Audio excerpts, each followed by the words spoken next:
तो देखिए बेटा, आज हम पढ़ने जा रहे हैं कि जो है Avogadro's number in terms of molecule.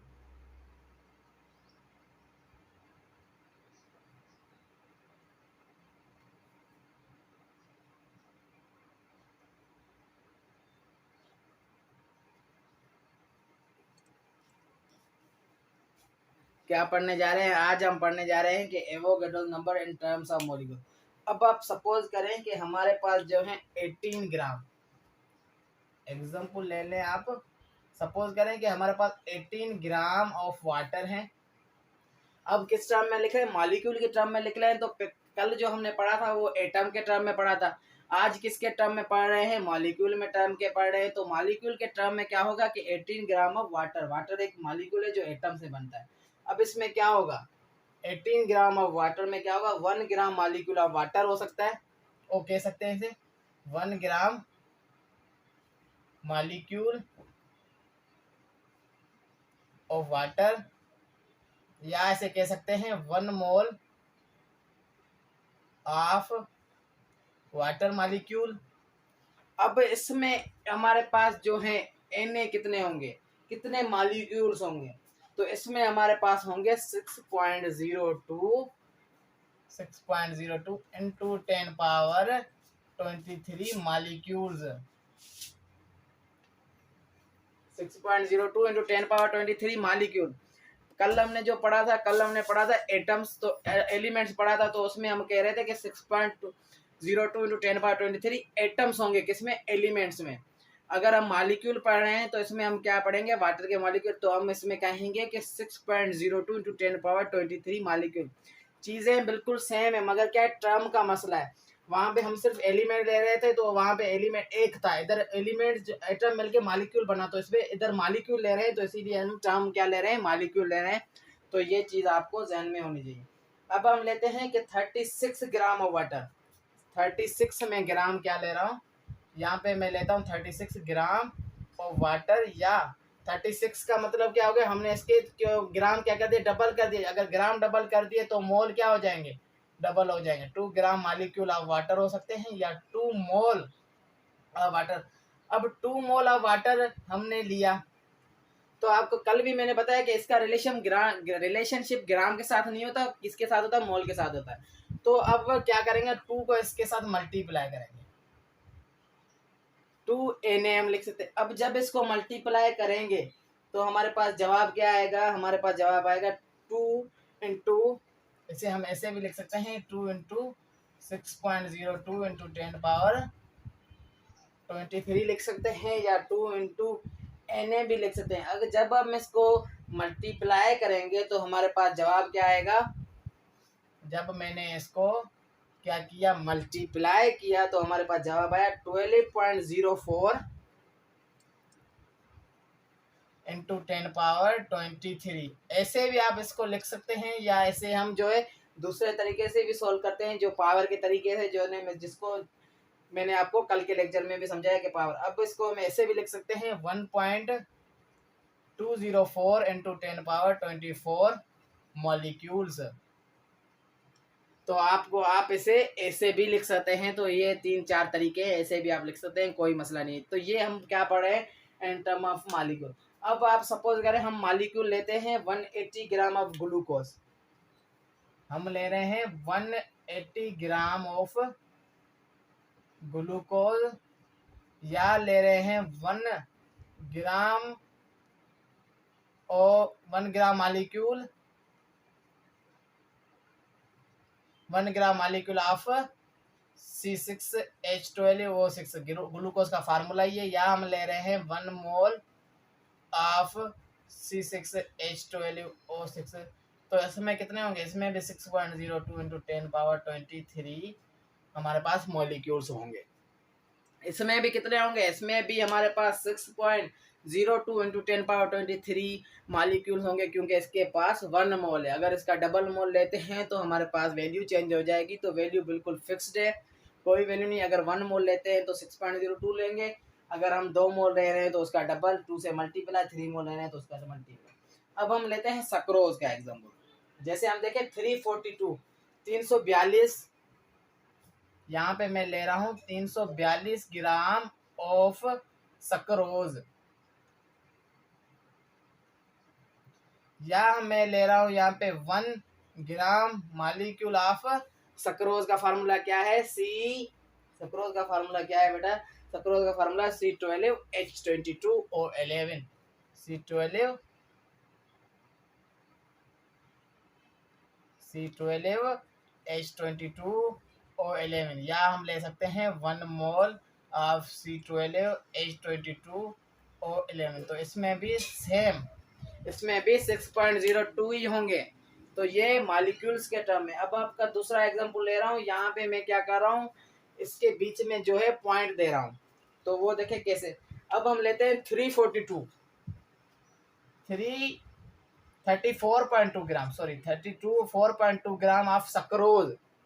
अगर हम 34.2 ग्राम ऑफ सक्रोज लेते हैं तो हमारे पास कितने मोल आ जाएंगे। 34.2 को जब आप डिवाइड कर लें 3.42 से जब डिवाइड करेंगे तो हमारे पास जो मोल आएंगे तो वो आप कर लें, तो वो हमारे पास आएंगे 0.01 ग्राम मॉलिक्यूल ऑफ सक्रोज, या हम ले सकते हैं 0.01 मोल ऑफ सक्रोज।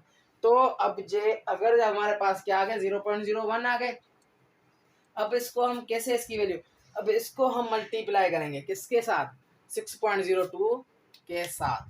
तो इसको मल्टीप्लाई जब आप करेंगे तो ये ऐसे इधर आ जाएगा 0.01 इंटू 6.02 इंटू 10⁻23। तो जब आप इसे ऐसे मल्टीप्लाई करेंगे तो हमारे पास जो जवाब आएगा 6 पॉइंट, वो हमारे पास क्या आएगा, आप इसको जो है पावर में ले जाएं 10⁻−2 हो जाएगा, और इसको जो मल्टीप्लाई करें तो इसके पास हमारे जवाब जो आएगा वो आएगा 6.02 इंटू 10⁻21, क्योंकि तो दो पावर जो है 2 पावर्स आर माइनस, 2 पावर जो है इसमें से माइनस हो गए। तो ऐसे भी हम लिख सकते हैं। अब सेम आप ले लें, हमारे पास जो है 98 ग्राम, कितना बेटा हमारे पास 98 ग्राम है किसका, सल्फ्यूरिक एसिड का। हम ले रहे हैं 98 ग्राम ऑफ H2SO4, या 1 ग्राम मॉलिक्यूल ऑफ H2SO4, या 1 मोल ऑफ H2SO4। अब इसमें कितने मॉलिक्यूल्स होंगे, तो इसमें भी बेटा 6.02 इंटू 10⁻23 होंगे, क्योंकि इसमें 1 मोल है। क्या है बेटा, इसमें हमारे पास 1 मोल है। तो ये हमारे पास क्या आ गया, तो ये हमारे पास क्या आ गया बेटा, ये हमारे पास आ गया किसका, H2SO4 सल्फ्यूरिक। अब कुछ और एग्जांपल लेते हैं इसके, चलें। जब तक आपको क्लियर नहीं होगा तब तक हम एग्जांपल लेते जाएंगे, कोई मसला नहीं है। आपको बस इसीलिए एग्जांपल में ज़्यादा ले रहा हूँ कि आपके पास जो है आपको क्लियर हो जाए।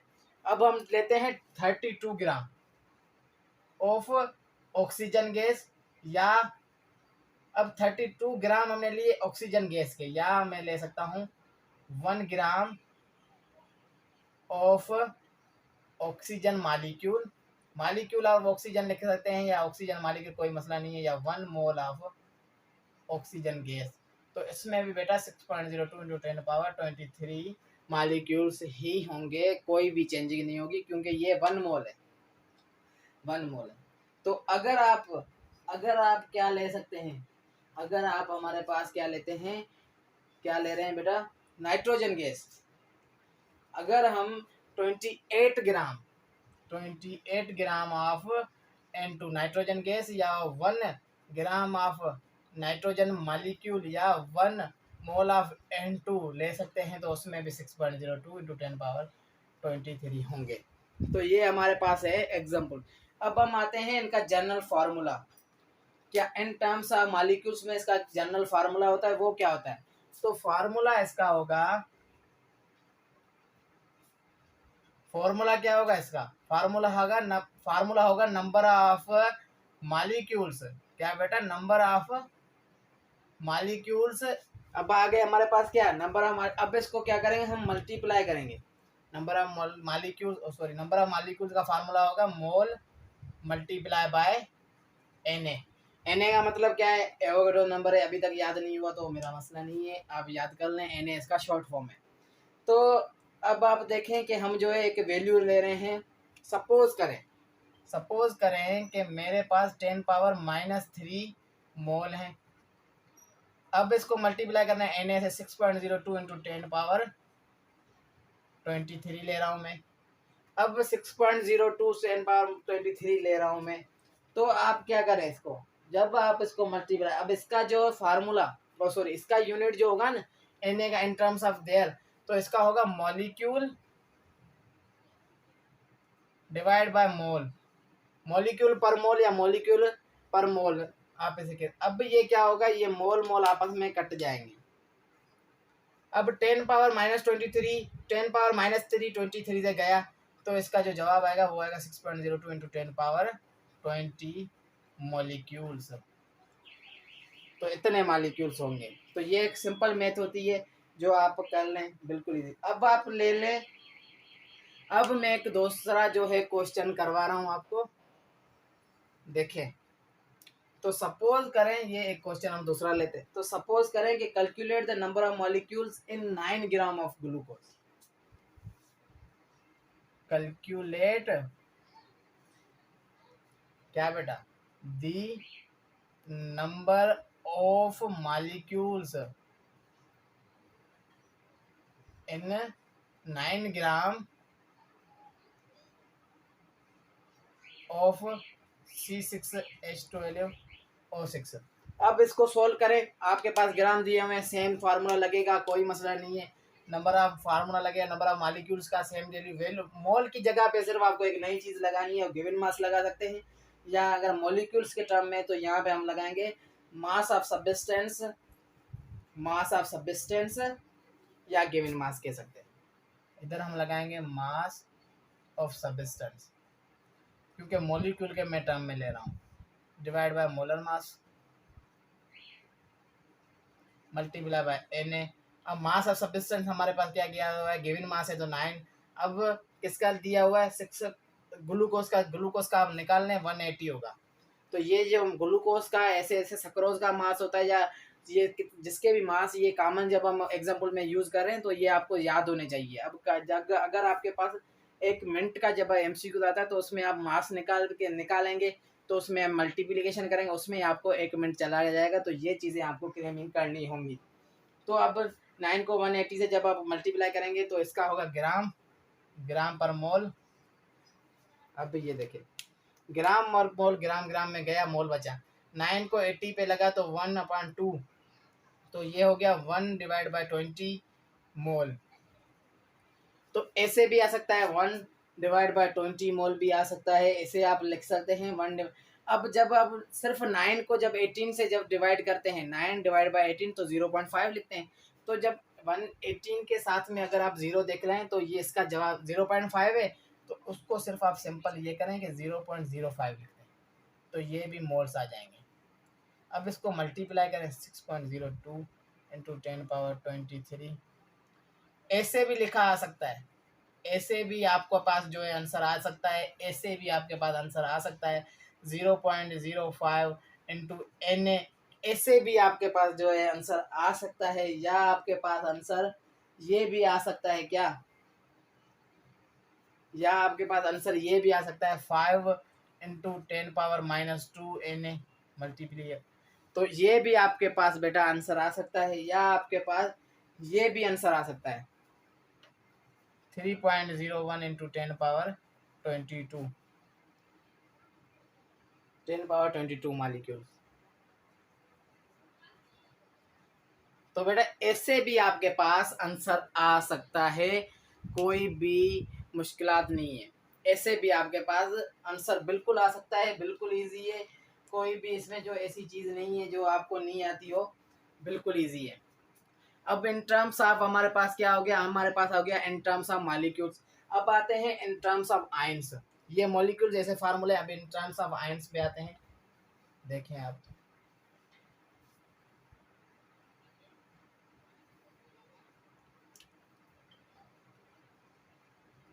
अब इन टर्म्स ऑफ आयंस में आते हैं। अब इन टर्म्स ऑफ आयंस में आप सपोज करें कि मेरे पास जो है 96 grams of sulphate SO4 2 minus. Sulphate का फार्मूला आपको पता होगा, सल्फेट आयन है। अब इन टर्म्स ऑफ आयन में मैंने एग्जांपल लिया है 96 ग्राम्स ऑफ सल्फेट आयंस का, तो ये किसके बराबर होगा?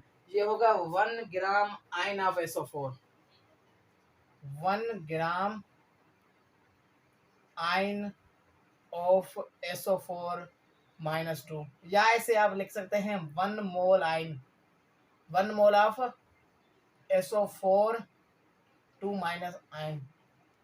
तो अब इसमें क्या होगा, मॉलिक्यूल्स में जब हम पढ़ रहे थे तो कोवेलेंट कंपाउंड में हम मॉलिक्यूल्स कर रहे थे 6.02 को, एटम्स में एलिमेंट में पढ़ रहे थे तो 6.02 को मैं एटम्स बता रहा था। अब आयन में जब पढ़ रहे हैं तो इसको हम बताएंगे 6.02 इंटू 10 पावर 20 क्या 3 माइनस नहीं 10 पावर 23 आयंस। तो अब जब हम आयंस के टर्म में आएंगे तो 6.02 को हम 23 को हम आयंस कहेंगे। अब आप सपोज करें कि मैं 9.6 ग्राम ले रहा हूँ सल्फेट आयन के, तो 9.6 को जब आप 96 से डिवाइड करेंगे तो आपके पास 0.1 ग्राम आएंगे। 0.1 ग्राम आयन ऑफ सल्फेट का मतलब है 0.1 मोल। बेटा ये चीज़ें अभी तक आपने नहीं सीखी तो प्रैक्टिस करें, बिल्कुल इजी है, आपको आ जाएंगी, कोई भी मसला नहीं है। अब 0.1 को इससे मल्टीप्लाई करना है, 0.1 मल्टीप्लीकेशन बाय Na। जब 0.1 को मल्टीप्लाई करेंगे Na के साथ तो आपके पास जो जवाब आएगा 0.1 को पावर में करेंगे 10 पावर माइनस 1 आ जाएगा, उसको जो है 23 से कटेंगे और सॉरी हाँ कटेंगे तो हमारे पास आ जाएगा 6.02 इंटू 10 पावर 22। तो ये हमारे पास मॉलिक्यूल्स आएंगे इतने ग्राम। अब सपोज करें कि जो है मैं 17 ग्राम ऑफ हाइड्रोक्साइड आयन ले रहा हूँ, 17 ग्राम ऑफ OH आयन। अब OH आयन में 17 ग्राम 16 ऑक्सीजन के 1 हाइड्रोजन के तो OH 17, बिल्कुल इजी है। 1 gram ion of OH minus 1 mole of OH minus 6.02 into 10 power 23 क्योंकि 1 मोल है।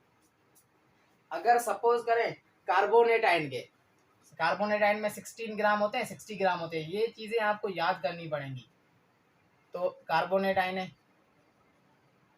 CO3 2 minus 1 mole of carbonate ion, इसमें भी 6.02 होंगे 23।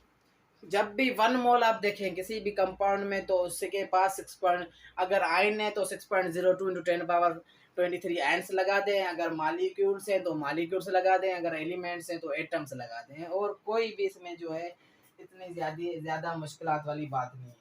तो ऐसे एग्जांपल्स हैं, कार्बोनेट आयन है हमारे पास, जो है फास्फेट आयन है, सोडियम आयन, नाइट्रेट आयन है, सोडियम आयन है, क्लोराइड आयन है, तो बहुत सारे एग्जांपल्स हैं, वो आप कर सकते हैं, कोई मसला। अब हम आते हैं डायरेक्ट इसके फार्मूले पे। फार्मूला क्या होगा इसका? फार्मूला होगा नंबर ऑफ आयंस को मोल मल्टीप्लाई बाय Na। ये इसका जो है क्या होगा, नंबर ऑफ आयन का जो है क्या आ जाएगा बेटा, ये इसका है फार्मूला। अब सपोज करें कि हमारे पास 0.2 मोल्स हैं, 0.2 मोल हैं। अब इसको मल्टीप्लाई करें 6.02 इंटू 10 पावर 23। अब इसका फार्मूला जो होगा वो आएगा आयन पर मोल। वहाँ पे क्या रहा था, एटम्स पर मोल ले लें आप, मॉलिक्यूल पर मोल ले लें, तो जब हम जिसके टर्म में लेंगे उसका फार्मूला उसी के टर्म में होगा, उसका यूनिट उसी के टर्म में होगा। अब आयन को मोल में काट दें, इसका जवाब जो आपके पास आएगा वो आपको मैं जो लिखवा रहा हूँ, आप जो है बुक में से भी जो है आप खुद ही कर सकते हैं, वो आएगा 1.204 इंटू 10 पावर 1.204 इंटू 10 पावर 23 मोल। तो सॉरी आयंस, मोल तो मोल में गए, अब बचा आयन। तो ये हो सकता है हमारे पास आयंस, तो ऐसे हो सकता है। अब इसका ये फार्मूला है। अब आप जो है एक मैं आपको प्रॉब्लम दे रहा हूँ कि नंबर ऑफ आयंस कैलकुलेट करने हैं, इसे मिटा दूं मैं। अब आप ले लें, हर किसी में सेम ही चीज़ मैंने दोहराई है, कोई भी जो है किसी में भी जो है अलग अलग चीज़ नहीं बताई। Calculate number of ions 9.6 gram of sulphate. अब 9.6 ग्राम सल्फेट से हमारे पास जो है आयन निकालना है। कोई भी मुश्किलात वाली बात नहीं है। नंबर ऑफ आयन से लेती है, मोल की जगह पे मोल का फार्मूला लिख दें। तो मोल का फार्मूला क्या है, इधर मैंने आपको पहले भी बताया, वो क्या है, mass of ionic species in grams. तो गिवन मास हमारे पास mass of ionic species, mass of ionic species, हर किसी के टर्म में मैंने आपको हर चीज़ अलग अलग बताई हुई है। आप मोल का जाके लेक्चर देख लें। मोलर मास हर चीज़ मैंने आपको समझाई हुई है। ये फार्मूले भी मैंने आपको हर एक फार्मूला बताया हुआ है। कल ने 9.6 को जब हम 96 से करेंगे तो 0.1 आएगा हमारे पास। क्या आएगा, 0.1 मोल आएगा। आप इसको मल्टीप्लाई कर दें Na के साथ, तो जो जवाब आएगा वो आप देख लेना। आपके पास कैलकुलेटर होगा, आप कर लें, कोई मुश्किल वाली बात नहीं है। ऐसे ही आएगा, वैसे ही आएंगे, और ऐसे ही जो है आपके पास प्रॉब्लम आएंगे। अब एक जो है नए प्रॉब्लम से सपोज करें, तो ये क्लियर हो गया, ये आयन के टर्म में भी क्लियर हो गया। तो अब आप सपोज करें, क्या बेटा, अब आप सपोज करें कि हमारे पास 6 ग्राम ऑफ कार्बन एटम्स हैं। क्वेश्चन है हमारे पास 6 ग्राम ऑफ कार्बन एटम है हमारे पास। अब ये क्वेश्चन आपको जो है देखना है। इसमें आप जो है देखें, ये आपको आ सकता है या पूछा जाता है। 6 ग्राम ऑफ कार्बन एटम है, और हमारे पास है 12 gram of magnesium atom. Magnesium atom तो having same atoms, having same atoms. अब आप देखेंगे सेम एटम्स से मुराद क्या है। सेम एटम्स तभी होते हैं जब इनके पास सेम मोल्स होते हैं। क्या होते हैं, सेम एटम जब भी होते हैं जब इनके पास सेम मोल होते हैं। अब मोल का फार्मूला मैंने आपको बताया हुआ है कि given mass divided by molar mass. Given mass आप मोल हम कार्बन के निकालें तो 6 डिवाइड बाय 12 0.5 मोल आ गया। अब सेम टू सेम मोल जो है मैं ले रहा हूँ मैग्नीशियम का, तो मैग्नीशियम है 12 डिवाइड बाय 24, तो ये भी आ गया 0.2 मोल। तो इन दोनों में जो है 0.2 0.25 0.5 मोल सेम है। क्यों सेम है, क्योंकि इन दोनों के मोल सेम है, तभी इनके एटम सेम है। आप ग्राम पे नहीं जाए, इनके ये कार्बन का हाफ ग्राम, हाफ एटम, कार्बन एटम का हाफ ग्राम और मैग्नीशियम एटम का हाफ ग्राम दोनों बराबर है। ये चीज़ आपको जहन में होनी चाहिए। बराबर आप कैसे ऐसे समझेंगे, आप इनके मोल निकालने तो बिल्कुल आपको इजी हो जाएगा। कोई भी जो है इसमें मुश्किलात आपको नहीं होगी। क्या नहीं होगी, मुश्किलात बेटा नहीं होगी। अब आपको सपोज ये जब आपके पास मोल सेम आ गए तो वो क्या शो करता है, वो करता है कि सेम मोल्स ऑफ एलिमेंट। अगर आपके पास मोल सेम आ गए तो ये शो करता है same moles of element same atoms, having same atoms, same mole of elements having same number of atoms, element having same, यहाँ पे होगा नंबर ऑफ एटम्स। तो ये चीज़ अगर मोल्स आपके पास सेम है तो अब नंबर ऑफ एटम आप कैसे निकाल सकते हैं, इसका भी आप नंबर ऑफ एटम्स निकाल सकते हैं। अब आप देखिए नंबर ऑफ एटम्स का जो फार्मूला मैंने आपको बताया था, नंबर ऑफ एटम्स। अब मोल को हम मल्टीप्लाई करेंगे किसके साथ, Na के साथ। अब दोनों के मोल 0.5 में Na से मल्टीप्लाई कर दें तो 0.5 मल्टीप्लाई बाय 6.02 इंटू 10 पावर 23, तो जवाब इसका आ जाएगा 3.01 into 10 power 23, 3.01 into 10 power 23 ions, ions नहीं एटम्स। तो ये बेटा ये चीज़ है। तो अब देखें इनके एटम्स, अब 3.01 इंटू 10 पावर 23 एटम्स किस में, 3.02 इंटू 10 पावर 23 एटम्स सेम है किसमें, कार्बन के में भी सेम है और मैग्नीशियम पे भी सेम है। तो आप उनके ग्राम्स पे नहीं जाएं। अगर आपको कोई देता है, अगर सपोज करेंगे आपको कोई दे रहा है कि आप 7 ग्राम सोडियम ले लें, आपको कोई दूसरा प्रॉब्लम देता है, ये देता है कि 7 gram of sodium and 8 gram of 8 gram of oxygen having same atoms. तो आप कैसे कहेंगे हैविंग सेम एटम्स है। अब आपको कहेगा कि इन दोनों के मोल बताएं। तो सेम एटम्स कैसे हैं ये दोनों, दोनों सेम एटम इसीलिए हैं क्योंकि आप इनके मोल निकाल लें।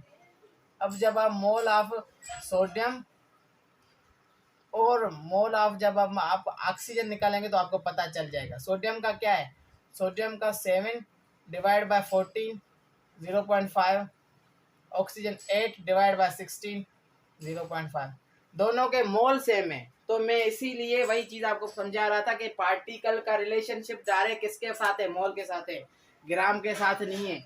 वही चीज मैंने पहले भी आपको बताई हुई थी, वही चीज मैंने पहले भी आपको बताई हुई थी। अब एक नई चीज, ये प्रॉब्लम ऐसे होता है। अब एक दूसरा क्वेश्चन है वो देखें उसको आप कैसे सोल्व करेंगे। अब आपके पास एक दूसरा क्वेश्चन है कि वो कह रहा है कि ये आपके पास है एक क्वेश्चन, तो इसमें ये पूछ रहा है कि 18 gram of water, 18 gram of water, ये पूछ रहा है आपको कि 18 gram of water, 1 gram molecule of water, 1 gram molecule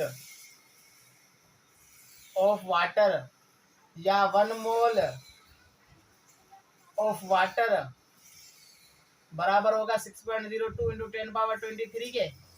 पहले भी बताया मैंने आपको, अभी भी बता रहा हूँ, सेम चीज लिखी हुई है, पहले भी बताया। अब आपसे ये पूछता है, अब आपसे ये अगर ये क्वेश्चन दिया हुआ है, अब आपसे ये क्वेश्चन आपको दिया हुआ है और इसमें से पूछ रहा है कि 18 ग्राम ऑफ वाटर में से हाइड्रोजन के कितने मोल हैं। क्या बेटा, अगर आपको पूछ रहा है कि 18 ग्राम वाटर है, 1 मॉलिक्यूल ऑफ वाटर, ऐसे भी लिख सकता है, लैंग्वेज कोई भी हो सकती है। 18 ग्राम वाटर दे सकता है, 1 मोल ऑफ वाटर दे सकता है, 1 ग्राम मॉलिक्यूल ऑफ वाटर दे सकता है, 1 मोल ऑफ वाटर दे सकता है। अब आपसे ये पूछ रहा है इस क्वेश्चन में कि इसके पास हाइड्रोजन के कितने मोल हैं। तो 1 मोल ऑफ वाटर में, 1 मोल ऑफ वाटर में, 1 मोल ऑफ वाटर में कितने मोल्स ऑफ हाइड्रोजन एटम है। तो 1 मोल ऑफ एटम में 2 मोल्स ऑफ हाइड्रोजन एटम है। ऐसे प्रॉब्लम भी पूछा जाता है,